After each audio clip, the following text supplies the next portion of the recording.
పంచాయతీ ఎన్నికలకు short break పడింది. స్థానిక సంస్థల్లో బీసీ కోటా తేలకపోవడంతో ఇప్పట్లో ఎన్నికలు ఉండవని అంటున్నారు అధికారులు. బీసీలకు 42% రిజర్వేషన్లపై మార్చి మొదటి వారంలో అసెంబ్లీలో బిల్లు పెట్టాలని ప్లాన్ చేస్తోంది సర్కార్. రిజర్వేషన్ల బిల్లును పార్లమెంట్లో ఆమోదించేలా కేంద్రంపై ఒత్తిడి తెస్తామంటున్నారు మంత్రులు. ప్రధానితో పాటు అన్ని పార్టీల నేతలను కలుస్తామని చెప్తున్నారు.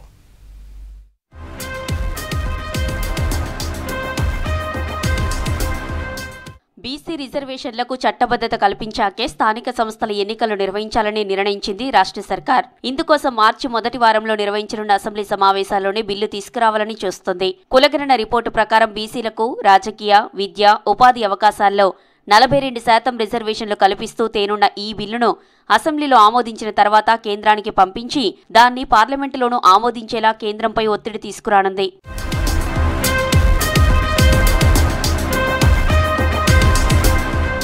నిన్న హైదరాబాద్లోని కమాండ్ కంట్రోల్ సెంటర్లో ముఖ్యమంత్రి రేవంత్ రెడ్డి అధ్యక్షతన ఉన్నత స్థాయి సమీక్ష సమావేశం జరిగింది. ఈ మీటింగ్లో వివిధ అంశాలపై కీలకంగా చర్చించారు. ఇటీవల జరిగిన కులగణన సర్వేలో పాల్గొనని 3.1% మంది తమ వివరాలు నమోదు చేసుకునేందుకు ఈ నెల 16 నుంచి 28 వరకు గడువు ఇవ్వాలని నిర్ణయించారు. సమావేశంలో బీసీ డెడికేటెడ్ కమిషన్ రిపోర్టుపై చర్చ జరిగింది.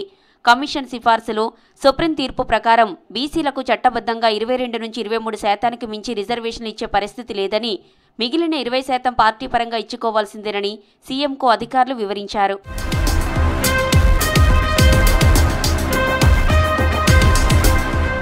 కామారెడ్డి డిక్లరేషన్ జనాభాలో ఎవరెంతో వారికంత అన్న రాహుల్ గాంధీ నినాదం ప్రకారం బీసీలకు చట్టబద్ధంగా 42% రిజర్వేషన్లు కల్పించాల్సిందేనని సీఎం రేవంత్ రెడ్డి, మంత్రులు తేల్చి చెప్పారు.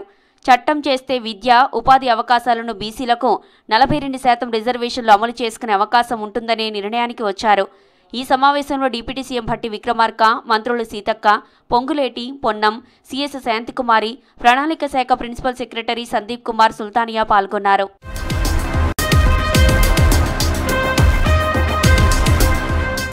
బీసీలకు 42% రిజర్వేషన్లు కల్పించేందుకు ప్రభుత్వం కట్టుబడి ఉందన్నారు డిప్యూటీ సీఎం భట్టి విక్రమార్క.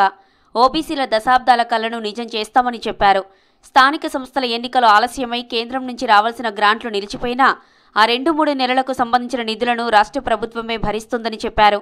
సీఎంతో రిజర్వేషన్లపై రాజకీయంగా కుట్రలు చేస్తే తిప్పి కొడతామని చెప్పారు మంత్రులు. బీసీల కల నెరవేర్చేందుకు రాజకీయ పక్షాలు, ప్రజా సంఘాలు, మేధావులంతా కలిసి రావాలని పిలుపునిచ్చారు. బీసీ రిజర్వేషన్లపై మార్చి ఫస్ట్ వీక్లో కేబినెట్లో చర్చిస్తామని, ఆ తర్వాత అసెంబ్లీలో బీసీ రిజర్వేషన్ల బిల్లు పెట్టి ఆమోదింపచేస్తామన్నారు. పార్లమెంటులోనూ ఆమోదించేందుకు కేంద్రానికి పంపిస్తామని వివరించారు. ప్రధాని మోదీతో పాటు జాతీయ స్థాయిలో అన్ని పార్టీల నేతలను కలిసి విజ్ఞప్తి చేస్తామన్నారు. చట్టరూపంగా ఒక చట్టబద్ధతను కల్పించడం కోసం నిర్ణయం తీసుకోవడం జరిగిందని ఈ సందర్భంగా మీ అందరికి తెలియజేస్తా ఉన్నాం. ఇక్కడ బిల్లు పాస్ చేయటమే కాకుండా ఈ పాస్ చేసినటువంటి బిల్లుని కేంద్ర ప్రభుత్వానికి పంపిస్తాం. బిల్లుకు సంబంధించి కేంద్ర ప్రభుత్వం మీద ఒత్తిడి తీసుకొని వచ్చి బిల్లుని పార్లమెంట్లో కూడా ప్రవేశపెట్టి దీని మీద ఆమోదం పొందడం కోసం మేము చేయాల్సిన ప్రయత్నం అంతా చేస్తాం. సమగ్ర సర్వేలో పాల్గొనని వారి నుంచి మరోసారి డేటా సేకరిస్తామంది సర్కార్. 3 రకాలుగా వివరాలు సేకరిస్తామని, త్వరలో టోల్ ఫ్రీ నంబర్ ప్రకటిస్తామన్నారు మంత్రులు. మండల కార్యాలయాల్లో ప్రజాపాలన అధికారులు ఈ 10 రోజులు అందుబాటులో ఉంటారని చెప్పారు. అక్కడికి వెళ్లి వివరాలు నమోదు చేయించుకోవచ్చన్నారు. ఈ 2 కాకుండా ఆన్లైన్లో కూడా కుటుంబ వివరాలు నమోదు చేయించుకునేందుకు ఛాన్స్ ఇస్తామంది సర్కార్.